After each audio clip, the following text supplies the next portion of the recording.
Fabulous British countertenor, Andrew Watts.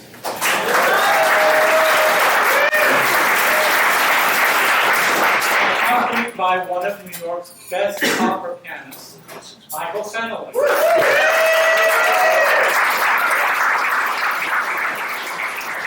You're going to hear more from them later. I want to first welcome you here to this wonderful apartment and thank our hosts, Jim St. George and Mark Sullivan. Where are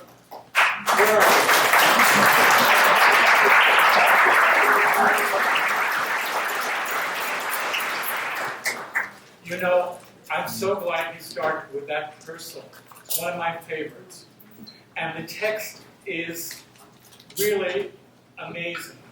Music for a while shall all your cares beguile. And that's why we're all here. Music is so beguiling. And most of us know that.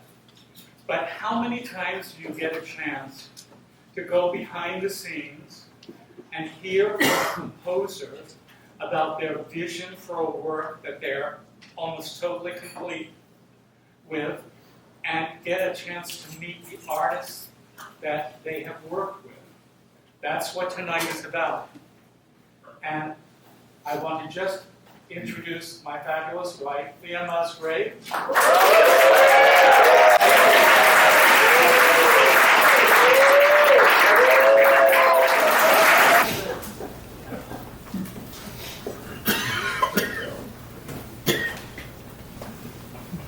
Thea had a very interesting 45-year gestation period with this work, and I think she's going to tell you about it. I'm going to tell you about it.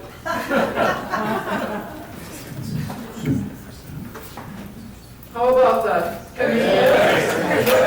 Okay. This piece actually started in 1978, a while ago. Last summer, I was clearing out my studio, and I came across a big bag of letters. Remember them? Letters? You know, and I thought, I need the space. I think I can chuck this all out, but I better just look through it quickly and make sure I'm not chucking out something interesting. So I was throwing it all out. All of a sudden, a letter from Blindbourne. Now, I don't know if Americans know what Blindbourne is, but for us British people, Blindbourne is a wonderful small opera house just outside London, which gives and gave wonderful performances. So here was a letter from Blindbourne. So that I didn't throw out, and I actually still have it. And it said, "Dear Miss Musgrave, would you be interested in writing an opera about Orlando?" And so I fortunately have my reply saved in the same bag of letters. And I looked quickly at this, and the letter said, thank you so much for your wonderful invitation. And of course I ran right away to reread the book, but the answer is no. I don't see how you can possibly make an opera out of Virginia Woolf's Orlando, a great book. But the ending goes all sort of abstract. And in an opera, I'm not quite sure how you would deal with that to make a good, satisfying ending. So I said, I'm afraid I have to say no. Well, 20 years go by, and I forgot totally about it. And then one day, in the 1990s, I was looking at Dropbox, and I suddenly saw Orlando. I thought, what the hell's that? And then I sort of vaguely remembered something about, having an invitation. I'd forgotten totally about it. And then I saw at the beginning of a libretto. What's that doing here? And then I thought, well, that's interesting, maybe I'll do this one day. But I had a lot of other commissions, and the copyright wasn't free. Another 20 years go by. So another 40 years from thing. So the summer I was finding this letter, is over 40 years old. So I write to my friend Matthew Epstein, very famous manager for Cami, who lives very close to us in the Ansonia. And I said, Matthew, do you by chance have an email for this, the person, John Scott, who wrote this original letter? John Cox. John Cox. And he said, well, this is an ancient email, but yes, I have it, and so I used it. I was in touch with this guy from now 40 years ago. So I said, I might be writing an opera about Orlando. Now, when I look back at Dropbox, and I saw this original libretto that I started to sketch in. Again, I don't quite remember why I did it, because I didn't have any commission or anything. I'd given that away.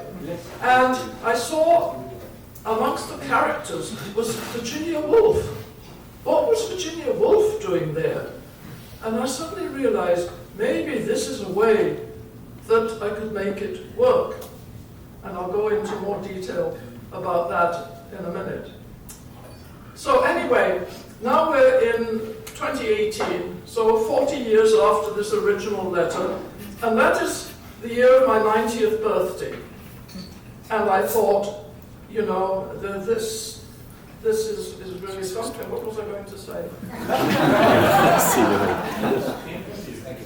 The what? The Financial Times interview. Oh, yes, that's right. I said, from now on, I'm going to do what the fuck I want to do.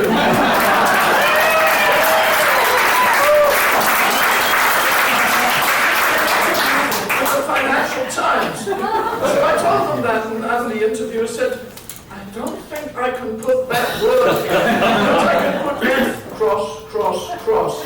I said, whatever you have to. The Financial Times editor took out the crosses. So, I became famous immediately. Not for the thing, but for letting off the F-bomb.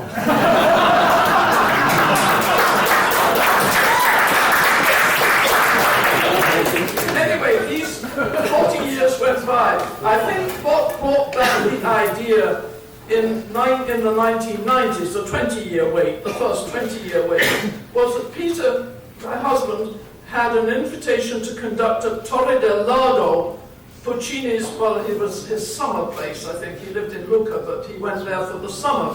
And we were staying in the Torre del Lago, right on the edge of the lake. And my mind's gone.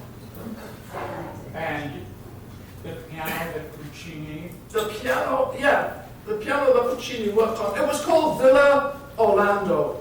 That was the connection.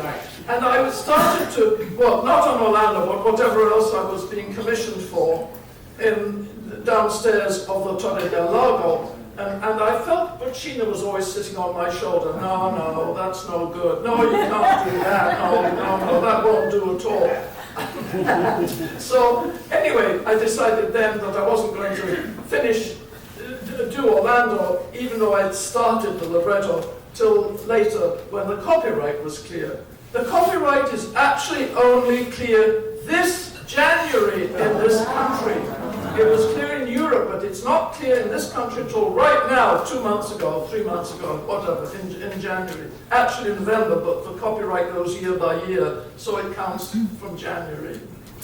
So, now, why would Virginia Woolf be interesting for me to have her as a character? I decided that she would be an actress, not a singer, an actress, and that it would be as if she was writing the opera, much as if I write the opera. So I'm there looking at my characters, so as I imagine Virginia Woolf would be looking at her characters on stage and deciding how it would work. So having her as an actress separates her from the others, so that she is a separate person. But also, she could help explain what the changeovers from one movement, one set to the next, and what is actually happening, and what were people saying, and so on. So it was very interesting. But to have a spoken character in the opera meant certain things. I had to be careful how to orchestrate it, so that I only, and also it can't be done at the Met, obviously, because a spoken character would not be heard. It has to be done in a theatre where, you know, actresses can speak and be heard, but also where there's not room for a big orchestra. You know, there's usually there's a pit in a theatre could maybe handle 10 instruments, but not 40 or 50. So therefore, it has to be done in a place where a speaker can be heard. But also, when I'm writing it, I have to be careful not to write music like ba ba ba ba ba ba ba ba. That sort of stuff would not go well with a speaker trying to speak against it. So it's better to have da da da or something like that, smoother, and basically out of the range of the spoken voice, so that the actress can be heard. So these are sort of technical things that you have to bear in mind. Now, during this time, yes, I decided to start. I did what the fuck I was going to do, and I started it right at the beginning of COVID, which is what, 2020, something like that. And I thought, well, this will keep me out of mischief. But I also had another commission at that time, and I'm going to play it to you. It's very long. It's all of 1 minute and 14 seconds, I think. I'm not quite sure how Will plays it. I was commissioned by the BBC, as a lot of other composers were, to write a piece about COVID and what we're going through with COVID. And I called it Light at the End of the Tunnel. In other words, it'll be over eventually. And we're still not quite over it, so it does take a little bit of time. There's a young player here, Will Frampton, and Peter was a violist before he became a conductor, and has given his viola to Will. So Will Frampton is going to play Light at the End of the Tunnel.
and the libretto comes, first of all, the overall idea of what it's about. Scene one, so-and-so meets so-and-so, and then something happens. And it's only later you begin to add in the words. But at the same time, there's also the visual element. And here I have the great pleasure of a friend of mine, Jenny Oken, who I met about the beginning of COVID, and I saw one of her operas that she had done the photographs for. There was a set which had sort of screens on, and they were filled with these marvelous pictures that made the set. Lee Holdridge, La Dolce Rosa, which Placido originally conducted. And so here's Jenny Oken.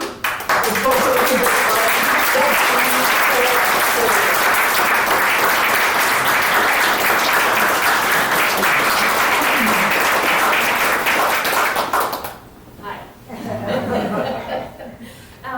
So Thea and I have been talking for 4 years. Yes. About this opera, and she is so comical about the libretto and so talented with blending the music with the words that I think that she liked the opera that I had done the sets for. There's some images on the screens over there. Yeah, because what I did was I had different screens and I projected the images, and as the action moved from one side of the stage to another, I then changed the images very, very slowly, slow fades, so that by the time the music and the person coincided with singing, the whole thing had changed and you didn't notice it. And I had some friends who came and they wanted to see how it changed, and they could never do it. They forgot because it was so slow. Anyway, but I feel very strongly about music and images, and I never wanted to do anything that interfered or even called attention to it. But it had to be very beautiful and very abstract. And I think that this idea that Thea has is that I can do abstractions in a way that will work with her opera. So Thea was saying that she wanted one, I don't know if I can do it in front. She wanted one screen that was long, one short screen with a gap in there, and Virginia Woolf will be at her desk some of the time, and we'll be talking to Orlando, and then a lot of the musical opera takes place on the other side of the stage, so it means I can do this crossfade really easily, and I think she'll be happy.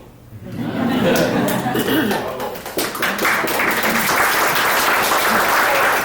I have a visual idea, for instance, there's one scene early on in Orlando, which is the great frost of what, 1610, was it? Early 17th century, where the entire Thames was frozen to 30 feet deep and stuff, and there were people having picnics on the ice with fires. Yes. And so I wanted Jen to be able to do that, to have a picture going far into the distance with these groups of people enjoying themselves on the ice. And that's what actually is happening, is that Orlando, aged 15, 16, in other words, we have to talk a moment about Orlando, but so we'll come back to that.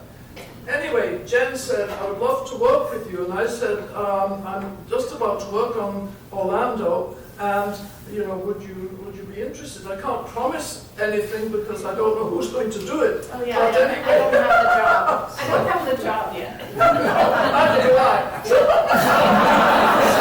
it has been wonderful. It's always good to have. I always tell my students, learn whose brain to pick. Pick up the really smart people and pick their brains mercilessly.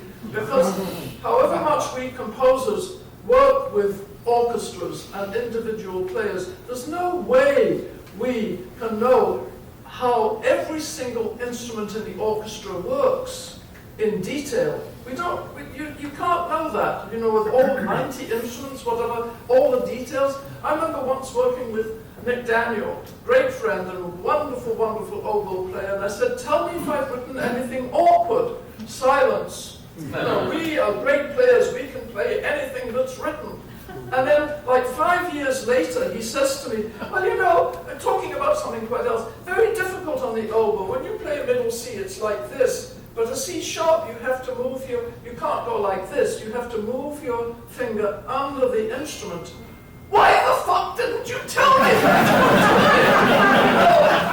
So I went to a rehearsal with instruments. I not only listen, but I am watching. So when I see something, you know, like this, and then suddenly have to do that, I say, what's that? And they say, oh, you know, it's C sharp to C sharp, or, you know, whatever. They've never told me, you know, because I like to be practical with players so that it's always comfortable for them to play. And my ideal is that, for instance, I say to my students, if something sounds easy and it's horrendously difficult to play, do you think that's a good idea? Isn't it better to have something that sounds incredibly difficult and is relatively easy to play? No, that's what you need to work for. I try to follow my own advice. I'm not always successful. Jen, thank you so much. Great to see you here. And so on. My books are over there if you want to see the artwork that I started Talk from. about your books. Oh, you've got something to show us? Oh, no, this is 3 books. And over there are the stage sets that you can look at. But basically, I'm just an abstract person. Yeah. And I say yes to Thea all the time.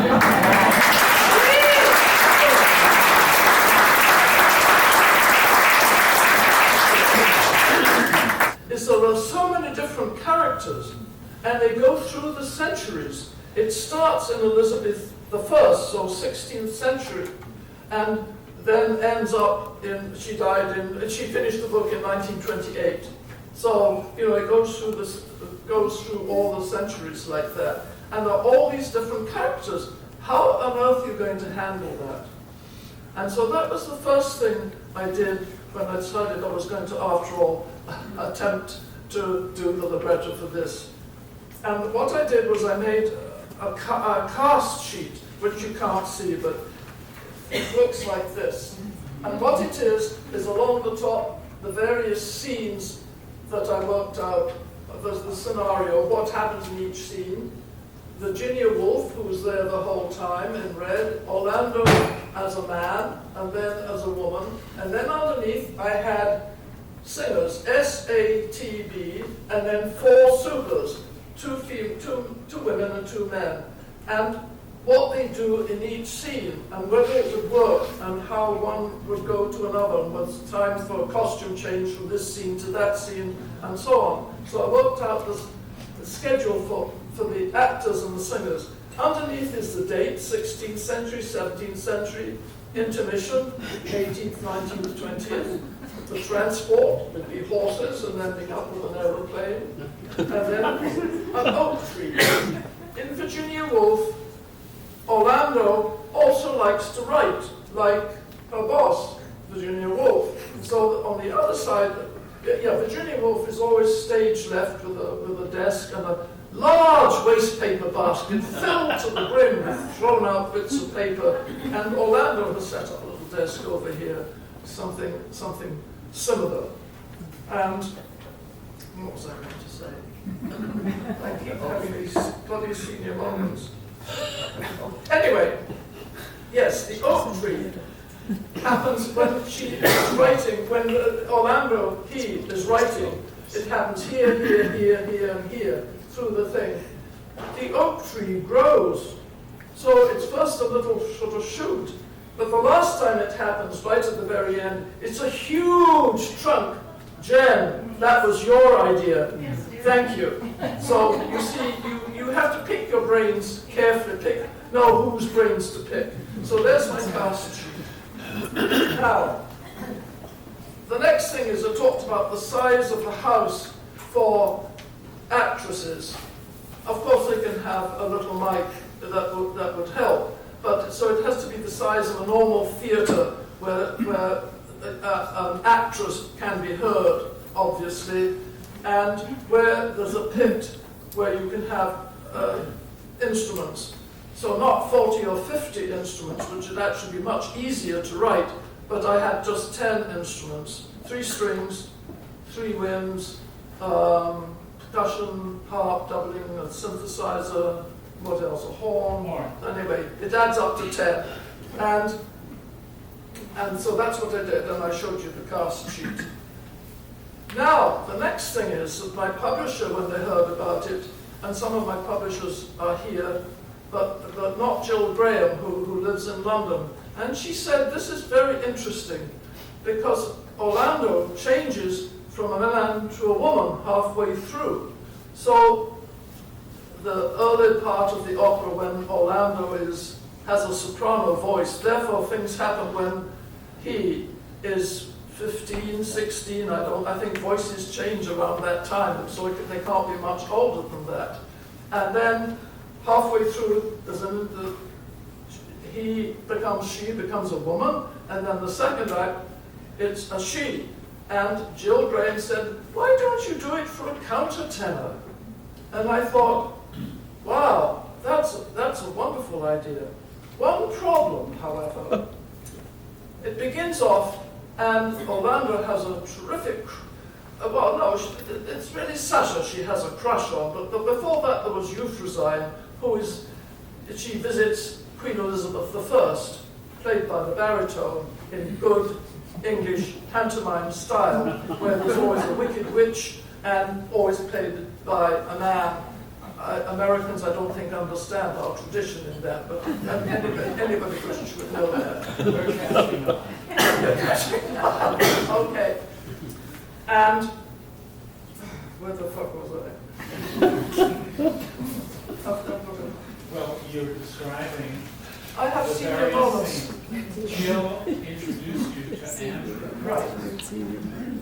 and you decided to write this for countertenor. I saw it, yes. So, here's the problem.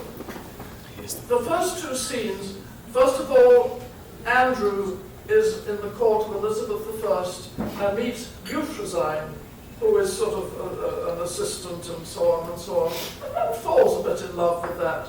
But it doesn't go very far, because very quickly after we have the great frost of 1610, I think it was, when the Thames was frozen 20 feet deep, and I've talked a little bit about that. And that's when Orlando meets Sasha and falls deeply in love. Major, major crush. And then, of course, what happens is that the frost is eventually over, and a big rainstorm comes. And yes, they're going to run off together. And the night that they were going to run off, Orlando comes on and looks for Sasha.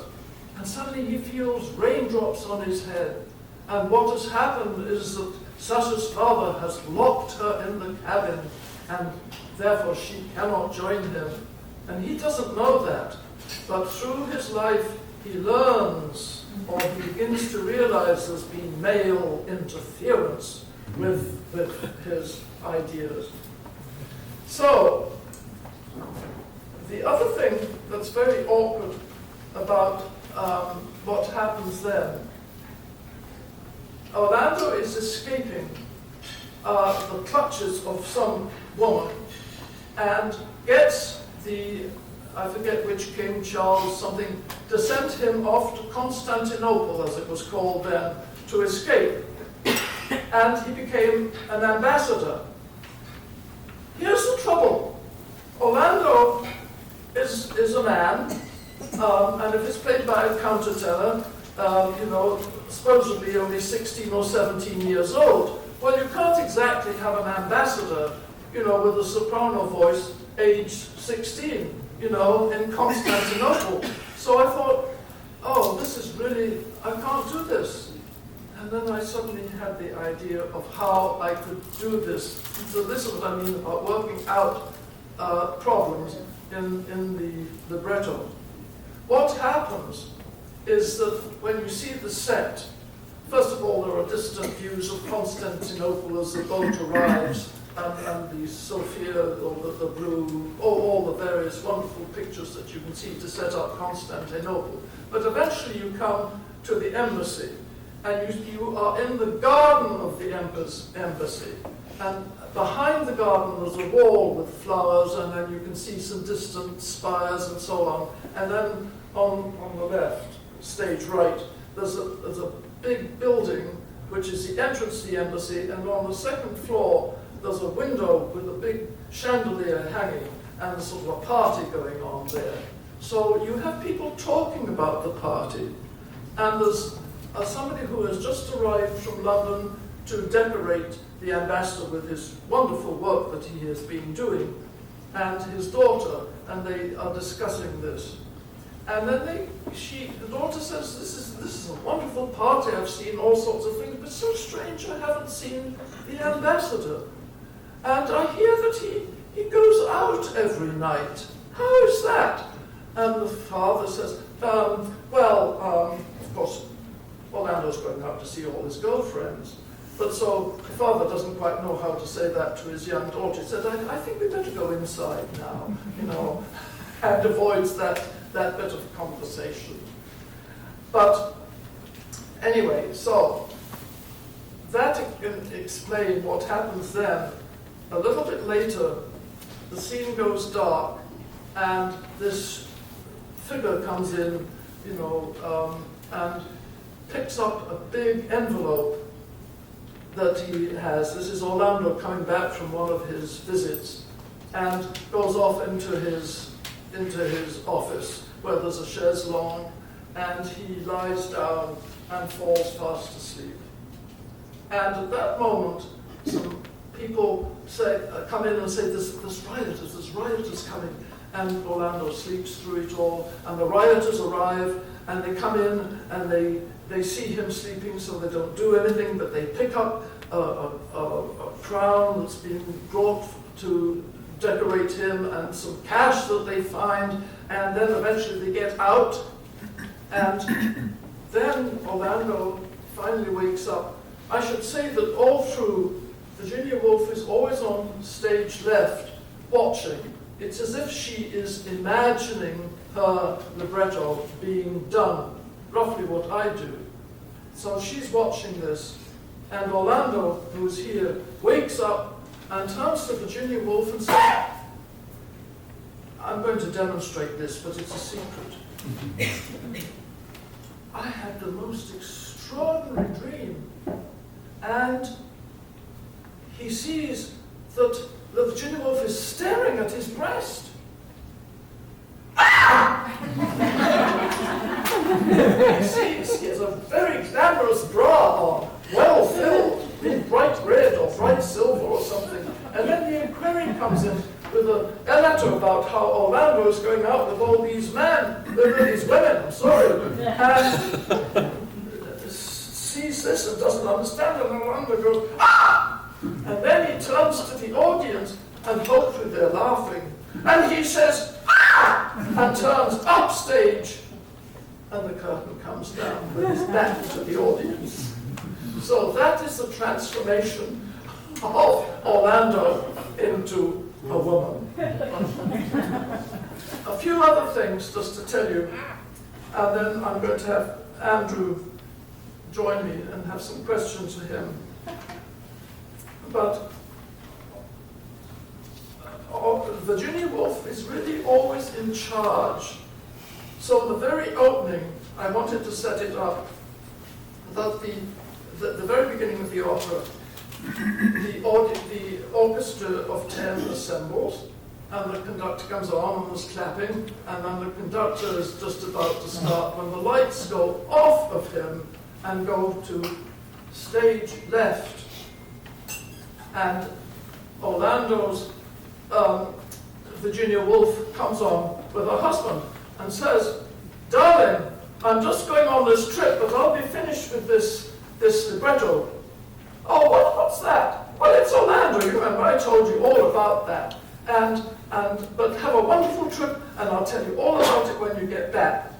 At that moment, Orlando, as an actor, comes on and says to Virginia Woolf, I want to be part of this show. I want to be the part. I want to do Orlando. And Virginia Woolf says, but the first act, age 16 with, well, I can do that. Yes, I guess you can. And this is to set up, who is actually going to be Orlando. And then Virginia Woolf settles down and fixes her papers, and then she looks at the conductor and then says, now you may begin. Of course, it's normally the other way around. The conductor tells the singer, now you can begin. But I wanted Virginia Woolf to be in charge. And that's one way I did it with the libretto. So, now let me introduce Andrew, who you've already heard.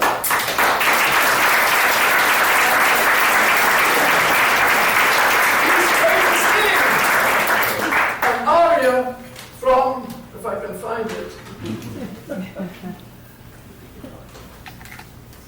Yeah, he's going to sing an arrangement. It's not quite the same aria that we have in the opera, but it's when he's now a woman and he's in Constantinople. You have to use your imagination. And he's going to go back to London, and he had one pearl left from his necklace to pay a captain of a boat who's going to take him back to London. So this is the aria that he sings when he's on the boat, going back to London. And he's sort of saying, what's this to be a woman? Can't do this and I can't do that. What the hell can I do? And I've lost Sasha, who's the love of my life, and what am I going to do about that? So show us what you're going to do. Okay. we should say that this is a world premiere. Yes.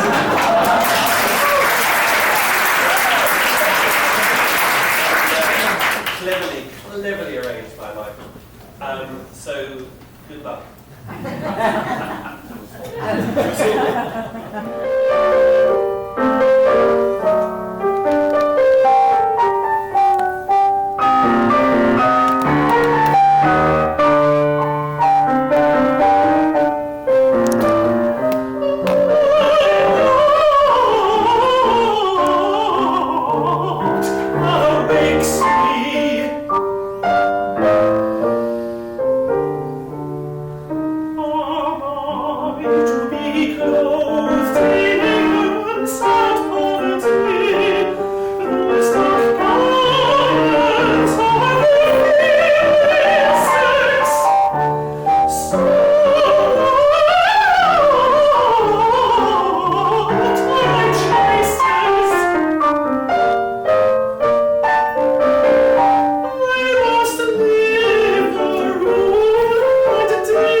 that well, No. to begin with. He doesn't really want to, but has to.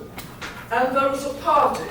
Now, in this party, I have basically all the cast on stage, the 4 singers, the 3 singers of the 4, and the 4 supers. Now, of course, the supers are not supposed to sing, even if they can. And I decided that I was going to do something pretty crazy, which is I would have them all sing, but by gestures.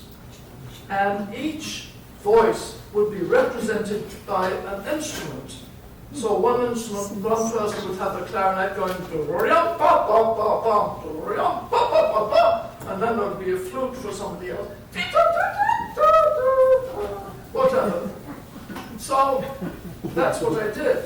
And how we, the audience, would know what was being said is that Virginia Woolf would be talking to Orlando, saying, oh, there's Mrs. So-and-so, she talks for hours. And then Orlando says, and doesn't say anything at all. And then somebody else is talking about how she always sneezes because there's a cat has been lying on the sofa. And then the cymbals go, psh, and one of the characters does a sneeze. So that this builds up. And then all of a sudden, it gets very, very strident and very out of order. And Orlando comes down and points to the conductor, what's going on? You know, and the conductor does this, and they suddenly stop. You know, like MSNBC suddenly stops, and they all are frozen with a gesture. And so, what's going on here? And Orlando, Virginia, the conductor points to Virginia Woolf. So Orlando goes up to Virginia Woolf and takes out the manuscript and looks through it. Oh my God, this is boring. It goes on and points to the conductor. Why don't we go to here? And you know, and the conductor says, yeah, good idea. Okay, so that's what happens. Then Orlando backs off, and the Virginia Woolf wakes up. What's going on here? Oh, Orlando, that was beautiful. Then, right after that, there's something I just want to tell you about. Orlando has a very difficult moment with somebody who comes to visit. It doesn't go at all well. And he says to Virginia Woolf, I'm going out into the park now to walk. No, you can't do that. I'm going anywhere. No, wait a minute. Don't do that. You're a woman. It's not safe for you. Wait a minute, I have an idea. Oh, yeah? Yeah. Why don't we dress you up as a man? Oh, that's interesting. And then I said to Andrew, how about we do that on stage? Is that possible? And you said yes. Yep. So what I have is the stage hands, you know, the dressers from backstage, dressed just in jeans and whatever, and dress him up as a man.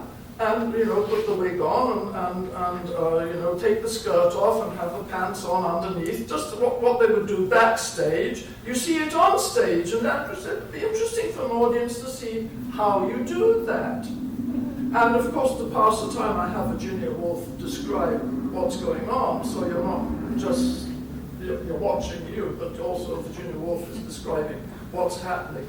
So I thought that was also very interesting. And there's one other thing I want to talk about, and that is later when Andrew, I should say, Orlando's now dressed as a man and goes into the park, eventually meets the love of his life, Shelmadine, and they are talking, and Shell is saying, I'm off to South America, I'm off to Patagonia. Why are you doing that? What for? Oh, to discover the unknown things. Well, isn't that dangerous? Well, it's very dangerous, you know, when in the wintertime, of course, and then describes all the terrible things that could happen. And Orlando says, but it's October now. It's winter coming. Not in Patagonia. So I have an aria, summer in December and winter in June. And I checked with my South African friend, is that really true? Yes. It's summer in December and winter in June, and she said, yes, that's for sure. So I rather like the idea of having an aria, summer in December and winter in June, the wonders of our world. So I think that's where I'm. Oh yes, one other thing I need to talk to you about, and that is, there's a big aria at the end, just before the end, before the final, thing, which is one bit I haven't written, where Orlando has a big aria, and I thought it'd be really nice to have another color. So I thought, how about having the cor anglais, English horn, who doubles the oboe, play this aria.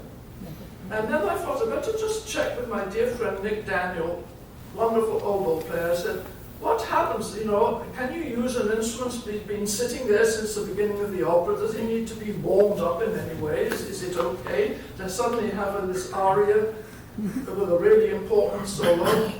And he came back with a very interesting answer. He said, wonderful that you thought about this. I think what you should do, just a few bars before, is have the English horn player double up the horn or a clarinet for several bars, just to get so nobody will hear it, but you get the player, to make sure the reeds are in place and the instrument is sounding. Wonderful practical advice. So as I said to my students, always pick people's brains. You have to pick the right brains though. So that's what happened. Then in this aria with the cor anglais,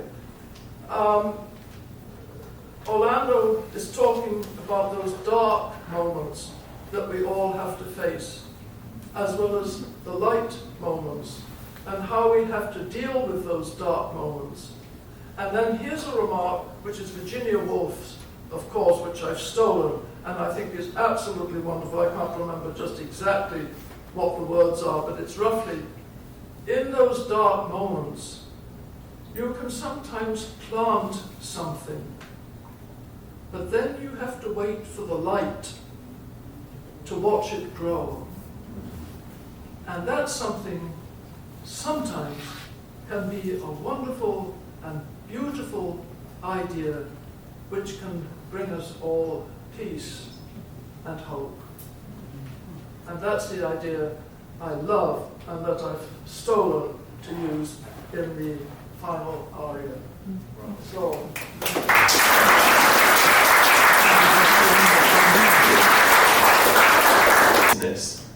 That Thea brings to everything that she writes, everything she has to say, and every time we speak, I go away feeling like I'm a better human being because I'm in the presence of someone who drops the F-bomb more than I do, for a start, and actually, she doesn't give a fuck. She does what she does, and that's the individuality of it. And I have been privileged to have read through this score, read the libretto, sung through most of it in my head, seen what the orchestration is, and I stake my reputation as being someone who has a finger on the pulse. This is shit hot stuff. It's a great thing.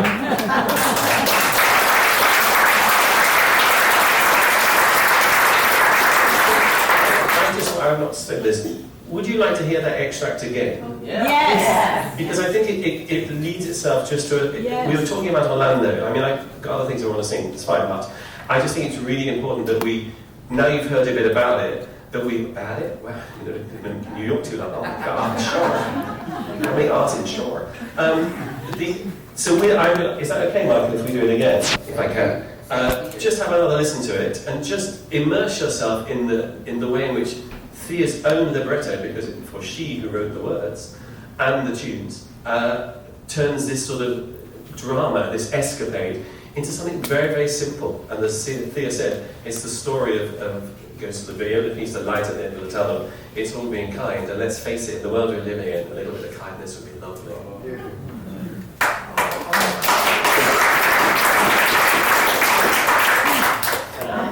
have a question. Yes. I'm wondering if there are any vocal changes that you've made. I don't know if Thea can hear me. The transition from being a man to a woman, if that's in any way reflected in the Right, to voice. repeat the question, She's asking whether you are approaching your voice differently as a man and as a woman. No, I think the question is whether Thea, in the composing of this, Oh, if yes. you've made changes Sorry, I No, to the writing of Orlando as a man and Orlando as a woman. Are there changes? Well, it's different because Orlando in the first act is 16 years old or 15 years old, so Which I do really well. yes. So he's very quick to do things and very argumentative and rushes off to do this, that, the next thing, which as an adult he might just take a little bit more time to consider what is the best thing to do, maybe. And so there's that difference. But I don't think so. If I may say, I think that what happens is Orlando as a woman becomes more, there's a more a legato, more of a sort of embracing feminine wiles. It has a lot more legato to it than Orlando as a man who's just sort of going out with his girls all the time. So no, what we haven't done is gone, here's Orlando, and there's Orlando. We haven't done any of that, we've kept it the same, because often voices change, and we're also living in a world of many people transitioning, and the voices don't change generally, or they do, depending on how their position is. Okay, thank you. But also things change through the centuries. How women are treated. Because when you're not allowed to go into the park alone, Hyde Park, that was then, not now. I have a question for Thea about orchestration and the piano transcription. The piano is gorgeous, but I'm wondering if you wrote the orchestra first and then did this. Greta is wondering, since the piano sounds wonderful, whether you wrote the piano first or whether you wrote the instrumentals. The instruments come first. Because of the In a color. way, it's more difficult in this circumstance to do just 10 instruments, but as I say, it has to fit into a theatre as opposed to an opera house, so I can't have 40 players, which would be much easier to write for. But no, I hear the instruments, and I decide I must write them now before I forget. I forget very easily, as you've seen. So then somebody else, like Michael, made this piano reduction, and not always very easy because it's not written to just lie under a piano hands. But Michael did a wonderful job of doing what 10 instruments.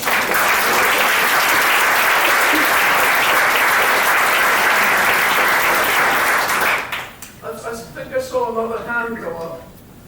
Yes. Hopefully you can hear me. I was wondering a bit about your compositional process and the way you find your material. Meaning, do you work at the piano, or do you just work right into pencil and paper? And ultimately, how do you go about finding the notes and material you'll then craft into this piece?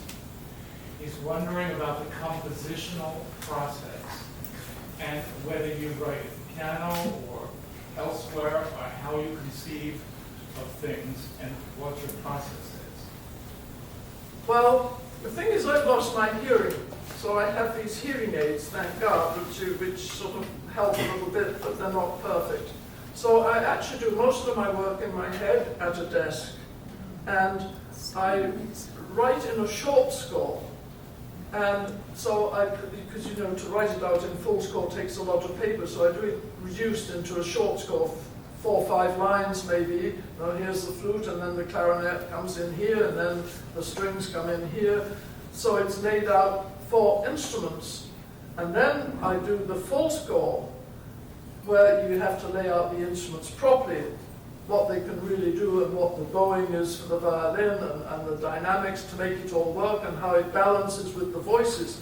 But you have, the moment-to-moment score, but you also have the long-term score of where the movement or the section or the opera, where it's going. So you have both things to consider.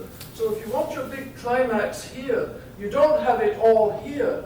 You build towards it. You have to have both these things in mind. And both my teachers, I had some wonderful teachers. I studied in Paris with Nadia Boulanger for 4 years, which was absolutely fabulous. And she was always looking from moment to moment, what happens here? Why is that bassoon there? Why is that? Where is that going? But at the same time, I have a wonderful teacher that I never met. And I don't know whether his name is familiar here in America, Donald Francis Tovey. He was a professor at Edinburgh University where I did my Musgrave degree and before I went to Paris. But he went and died before I got there. But what he was always thinking of was the long-term harmonic journey. In other words, he wasn't just thinking from, of course he thought from moment to moment as well, but he was thinking in longer terms and how you handle that. And I find that absolutely fascinating in all sorts of ways, even in making words, you know, for an opera. Just how you do that, the long term and the short term. And also something very interesting. I once had a very difficult lesson with Nadia, and I just had a terrible week, and I just, you know, words didn't happen. It sort of was just, and I'm sure people who write and work know what I mean about that. Horrible. So I came and said I had what do you call it? Writer's block. Writer's block. Thank you. Writer's block. You know what she said? Here's how you handle that. So I was very interested. She said, you'll go home, and through the next week, I had a lesson every single week. We said, every single day, you will write a complete piece. Quite short, but a complete piece. But here's the important thing. It does not matter how bad it is. In other words, she was realizing I was having Puccini or whoever it was sitting on my shoulder. That's no good. No, that's no good. You can't work that way. You have to, it's always, how about this? If I don't do that, then I could do that. And oh, how about that? Rather than, oh, that's no good. It's an attitude. And I think that if you're a composer, remember that. It came from her, but I find it very useful. The other thing I find very useful, I'm speaking to composers now, but hopefully other people will be interested. I have what I call the cat sat on the mat syndrome, which is what I use. And it's this. When you're writing every day, you come to a point, you know you've really finished what you can do for the day. And you know exactly what you're going to write. But you do not write it down. So the next morning you come back to work, if you're a morning person, and you say, here I got, or here, oh yes, the cat sat, yes, on the mat, of course. And then the dog bit the mailman. You know, but you don't write the mailman down. So that you know when you start work the next day, you have a very easy entrance back into the flow of what you're writing. Because you've left it there from your thought from the previous day, and then you do your work, which is maybe 2-3 hours, whatever, and then the same thing, you come to a point, I know exactly what I'm going to write now, don't write it. I once went round the world, having not written down the mat, you know, the cat sat, and I went round the world, and we went to Japan, we went to Hong Kong, we went to Thailand, we went round India, we came back, and then the cat sat. On the mat, of course. And then the dog, I was back into it. I tell you, that's true. That's what happened. So, composers, that's very good advice, I'm telling you.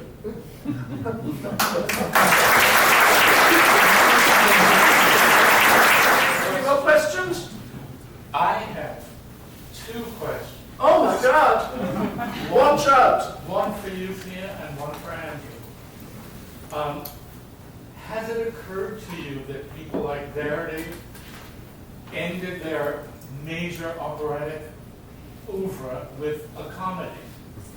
And you did begin with a comedy, but everything else has really been quite serious.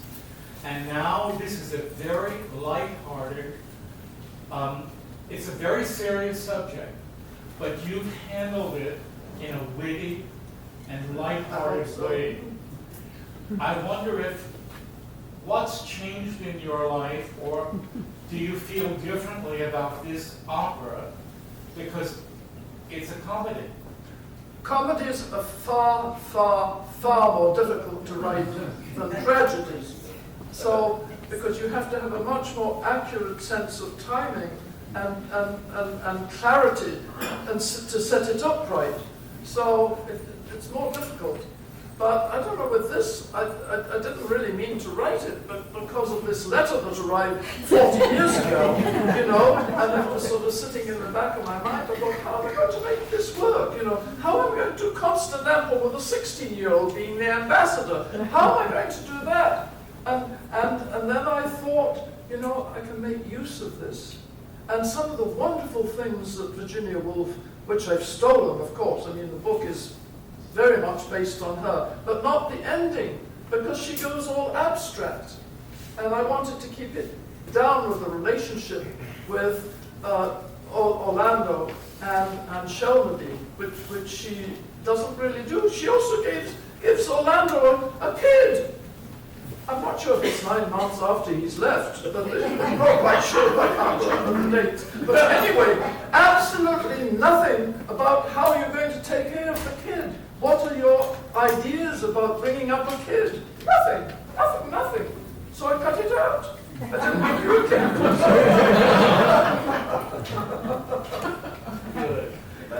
So we've been doing cross-dressing and gender reveals for quite a long time.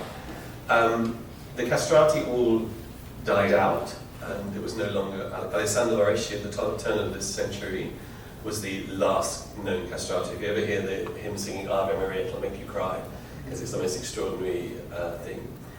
And in fact, Karajan asked the Vatican if Moreschi could go and sing Erde in Wagner's Ring Cycle, and that never happened. And then all of a sudden there was a dearth of cantos. Everybody stopped. Everyone was in the church choirs, and nobody stepped out the front until a British guy called Alfred Della turned up. And he tells a story. I was very fortunate enough to work with his son Mark, and Mark tells a story of Alfred standing in the festival hall, this tall man, this beard like this, saying, and this woman comes, Mr. Della, you are eunuch. No, madam, I am unique. So that's, you know, that we as apropos of that, another story for me personally at the age of 19, standing up singing Israel and Egypt. I sang the first phrase, and the mother of the conductor was sitting sort of 3 seats away from me, and I stood up and sang, and she.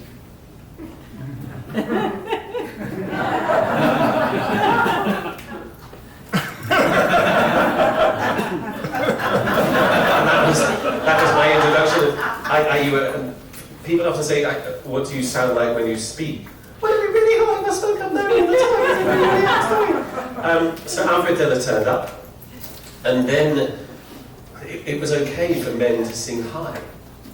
Alfred Della came, James Bowman turned up, God rest his soul, Michael Chance, Christopher Robinson, and then it happened on this side of the pond. Because it was traditionally a British thing to be a countertenor. The great Russell Oberlin, American countertenor, suddenly appeared, and in fact, it was that relationship between Oberlin and Della that made Della stop singing. Because Della was due to sing Midsummer Night's Dream at Covent Garden, and Covent Garden had a deal to do it at the Met and wanted an American, and Russell came in to do that show, and Alfred said, it's now time to stop. And he was right, it was time to stop. And if you ever get a chance to read a book called A Singularity of Voice, it's a Della biography. I think it's one of the 2 books I've read in my life, being a singer. It's extraordinary. And now it seems that there's a whole plethora of countertenors. Yes. And the lovely thing about the countertenor voice is every single one of us is different. Yes. It's not a stock soprano. And the countertenor voice stays as the countertenor. I don't become... I start as the young counselor. I'm still the counselor. I don't become the old lady on the left. Maybe I do. Who knows? I can see that happening. I got described recently as the veteran counselor. I'm not sure what that means, but I want to kill that critic. But it's that. So we're on a journey now, and it's fascinating that in fact Tuesday night El Nino of John Adams opens with 3 countertenors in it. 3 cover countertenors. I've met more countertenors this week than I'd like to. All of whom are really talented and can really sing. So I hope I get this job.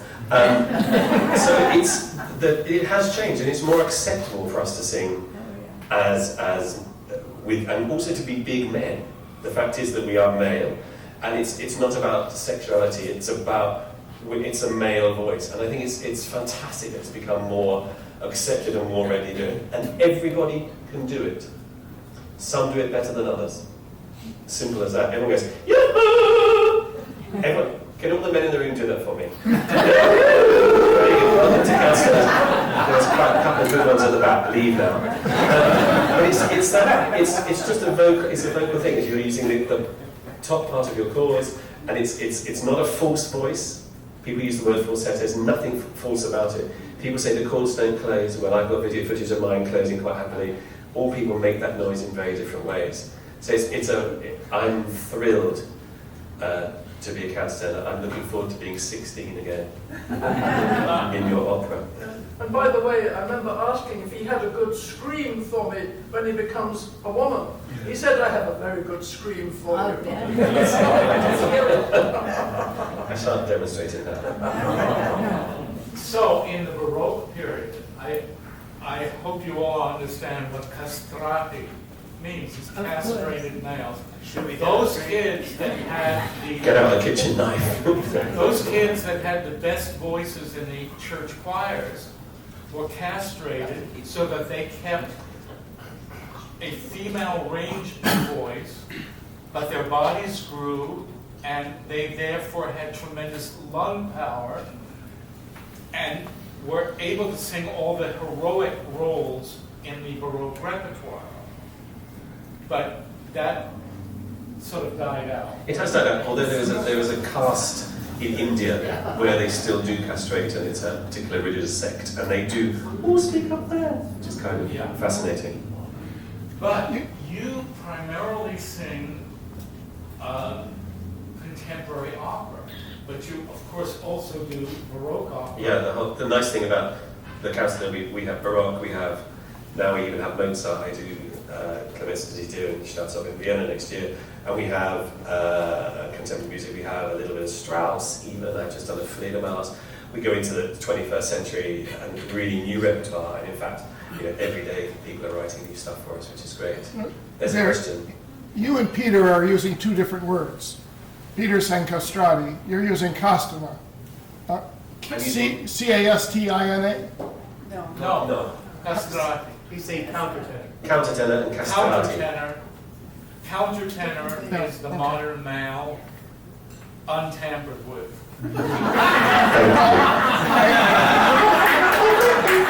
The reason I'm asking is that in 1924, I believe it was, my grandfather published a book called Venus Castina, and it's a history of men impersonating women, and it has a long chapter about the whole history of countertenors at that time, before Deller was working.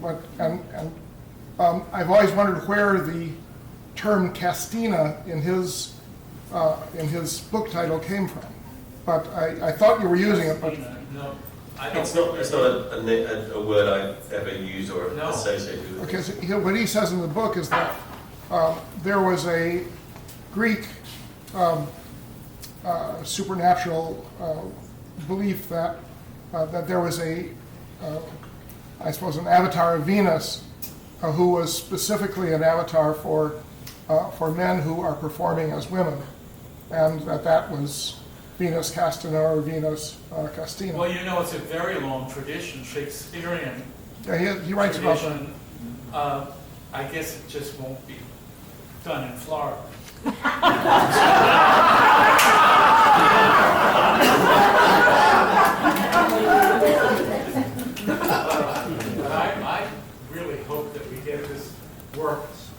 done, because Thea did what she wanted to do, but that meant that she refused other commissions and spent these years on it. And I think you can tell she is really into this work, and it's wonderful. It's almost finished. We actually have, I want to introduce Thea's publishers here. Peggy Monaster from Schirmer's. And by her side is Andrew Stein-Zeller. So any of you producers in the room, speak to them when we break, okay? And let's help get this done. On the other hand, we have had a donation of $50,000 towards the first production of this work. Very good.